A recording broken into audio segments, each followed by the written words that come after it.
السلام علیکم ورحمۃ اللہ۔ بسم اللہ الرحمن الرحیم۔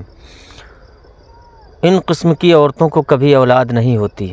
اولاد کا ہونا ایک اللہ کا نایاب تحفہ ہے۔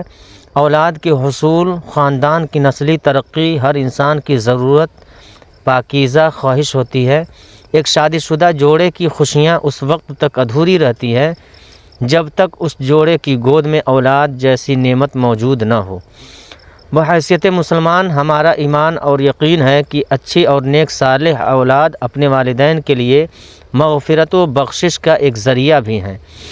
ایک بے اولاد کا جب بھی ذکر آئے تو ہمارے ذہنوں میں یہ خیال آتا ہے کہ اس کی وجہ عورت ہی ہوگی۔ اس وجہ سے بہت سارے خاندان پریشان ہو جاتے ہیں، خاص طور پر خواتین کا استحصال بھی ہوتا ہے، جبکہ یہ ہرگز ضروری نہیں ہے کہ بے اولادی کی وجہ صرف عورت ہی ہو سکتی ہے۔ بے اولاد ہونے کی وجہ مرد حضرات بھی ہو سکتے ہیں۔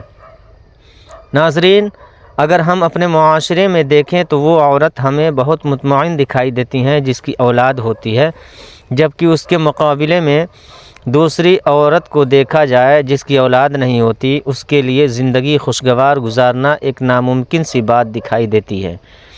آج کی ویڈیو میں ہم آپ کو 7 ایسی عورتوں کے بارے میں بتائیں گے جو کہ پریوں نے حضرت سلیمان علیہ السلام کو بتایا کہ ایسی عورتیں کبھی اولاد پیدا نہیں کر سکتی۔ جاننے کے لیے یہ ویڈیو آخر تک ضرور دیکھیے گا۔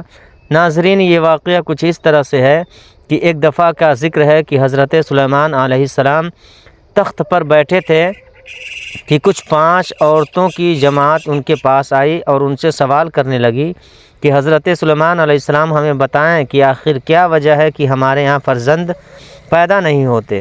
انہوں نے حضرت سلیمان علیہ السلام سے یہ سوال کیا تو حضرت سلیمان علیہ السلام نے پریوں سے پوچھا کہ بتاؤ آخر کیا وجہ ہے کہ ان عورتوں کے ہاں اولاد پیدا نہیں ہوتی۔ تم پریوں نے بتایا کہ 7 طرح کی عورتوں کی اولاد کبھی نہیں ہوگی، جس میں سب سے پہلی عورت وہ ہے جس کی رحم ابھرا ہوا ہو، یعنی اس کی بچہ دانی الٹ جاتی ہو، جس کی وجہ سے مادہ جگہ پر نہیں رہتا اور ایسا ہونے کی وجہ سے اس کی اولاد نہیں ہوتی۔ اس کی نشانی یہ بتائی جاتی ہے کہ جب ہم بستری کی جاتی ہے اس دوران اس عورت کے سر میں درد ہوتا ہے، یہ ایک نشانی ہے۔ دوسری عورت جس کے رحم میں ہوا بھری ہوتی ہے، یعنی اس کا منہ اوپر سے بند ہو، اس کی علامت یہ ہے کہ جب ہم بستری کی جاتی ہے جسم میں درد ہوتی ہے اور چہرہ بھی اتر جاتا ہے۔ تیسری علامت ان عورتوں کی جنہوں کو اولاد نہیں ہوتی وہ یہ ہے کہ ان کے رحم میں گوشت زیادہ ہوتا ہے، جس کی وجہ سے اس کا منہ بند ہو جاتا ہے۔ عام طور پر یہ شکایت موٹی عورتوں میں دیکھی جاتی ہے اور اس کی علامتیں یہ بتائی جاتی ہے کہ جب وہ ہم بستری کرتی ہیں اس کے بعد ان کی ریڑھ کی ہڈی میں درد ہوتا ہے، اس وجہ سے وہ پیدا نہیں کر سکتی۔ ناظرین، اس کے بعد پریوں نے جو نشانی بتائی وہ یہ ہے کہ جس عورت کے رحم میں کیڑے پیدا ہو جاتے ہیں اس کی وجہ سے بھی بچے پیدا نہیں ہوتے، اور اس کی علامت یہ بتائی گئی کہ ہم بستری کے دوران ان عورتوں کی پنڈلیوں اور پاؤں کی ایڑیوں میں درد ہوتا ہے، جن کے ساتھ یہ شکایت ہو وہ ماں نہیں بن سکتی۔ اس کے بعد اگلی نشانی یہ بتائی گئی کہ ان کے رحم میں گرمی حد سے زیادہ ہو جاتی ہے، خون ملنا بند ہو جاتا ہے اور مادہ وہاں ٹھہر نہیں پاتا۔ ناظرین، اس کی جو علامت بتائی گئی ہے وہ یہ ہے کہ دل میں گھبراہٹ ہوتی ہے اور ایسی عورت کو غشی کے دورے پڑتے ہیں۔ اس لیے جن عورتوں میں یہ علامات ہوں ان میں بھی اولاد کا پیدا ہونا ایک مشکل بات دکھائی دیتی ہے۔ اس کے بعد رحم میں سردی کا زیادہ ہو جانا بھی اولاد سے محروم ہونے کی ایک وجہ بنتا ہے۔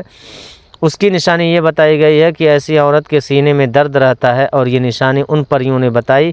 آخری نشانی ان پریوں کی جانب سے ان عورتوں کے بارے میں بتائی گئی جن کی اولاد نہیں ہوتی، وہ یہ ہے کہ ان میں عجیب جنات طاری رہتے ہیں، آسیب کا سایہ رہتا ہے اور وہ اس کے اندر بچہ مار دیتے ہیں جو مادہ کے رحم میں مختلف چیزیں ہوتی ہیں ان کو ختم کر دیتے ہیں۔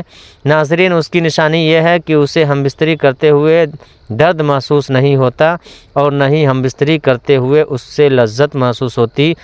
یہ وہ 7 عورتیں ہیں جن کے بارے میں حضرت سلیمان علیہ السلام کی بارگاہ میں آنے والی ان 5 عورتوں کو بتایا گیا کہ آخر ان میں اولاد کیوں نہیں ہوتی۔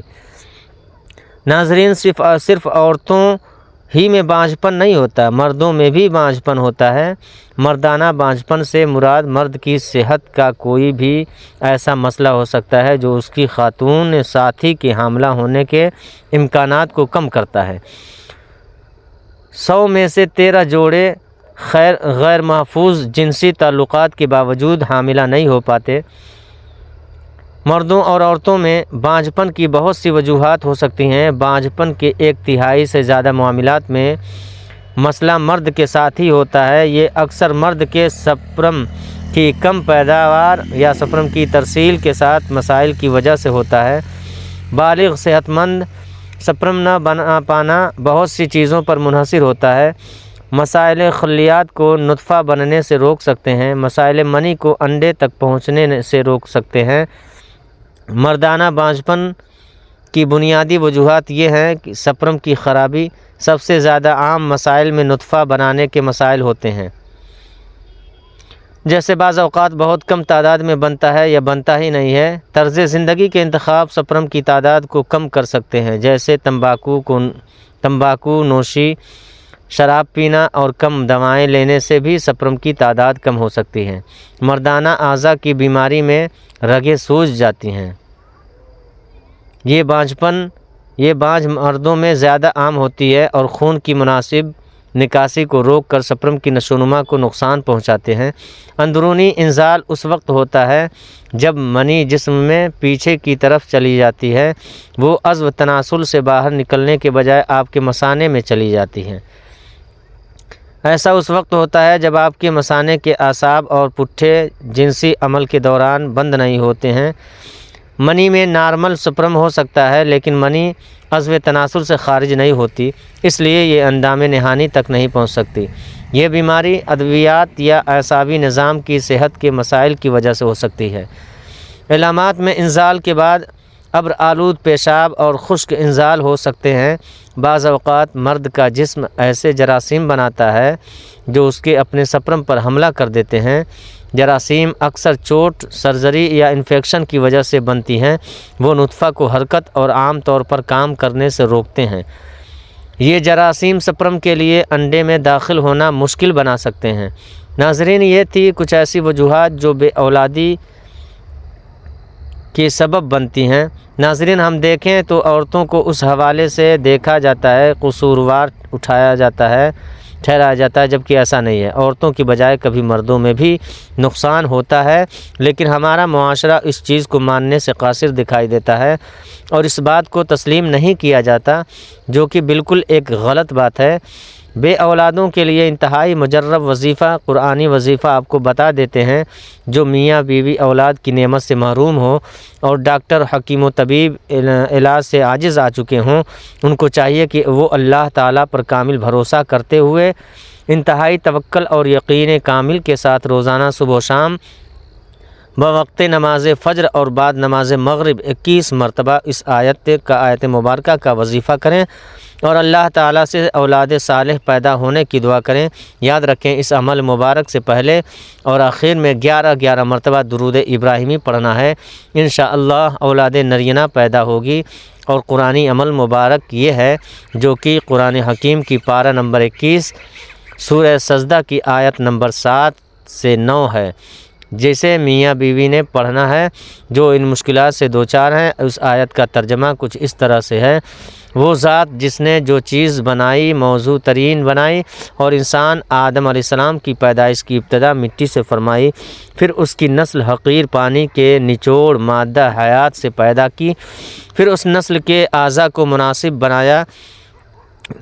متناسب بنایا، اس میں اپنی طرف کی روح پھونکی اور تمہارے لیے کان، آنکھیں اور دل پیدا کیے، اس کے باوجود تم بہت ہی کم شکر ادا کرتے ہو۔ ناظرین، خواہش اولاد پوری ہونے کے بعد صدقہ خیرات لازمی کریں۔